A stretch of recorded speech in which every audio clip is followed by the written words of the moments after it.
भाजपचे प्रदेशाध्यक्ष चंद्रशेखर बावनकुळे यांनी कार्यकर्त्यांना भावनिक पत्र लिहिलंय। पत्राच्या माध्यमातून बावनकुळेंनी विजयाचा विश्वासही व्यक्त केलाय। 4 जूनला जल्लोष करत अभिमानाने महायुतीचा झेंडा फडकवू असं चंद्रशेखर बावनकुळे यांनी या पत्रात म्हटलंय। तर चंद्रशेखर बावनकुळेंचं पत्र नेमकं काय आहे आपण पाहतोय।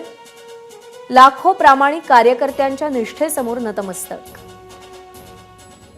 घरदार विसरून अथक परिश्रम करून कोट्यवधी मतदारांपर्यंत पोहोचणाऱ्या भाजपच्या कार्यकर्त्यांचा सार्थ अभिमान। प्रत्येक गाव खेड्यापर्यंत मोदीजींच्या विकसित भारताचं स्वप्न घेऊन पोहोचलो।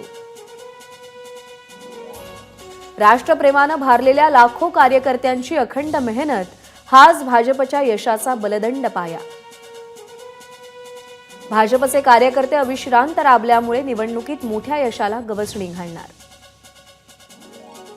4 जूनला सर्वजण मिळून जल्लोष करू आणि महायुतीचा झेंडा अभिमानाने फडकवू।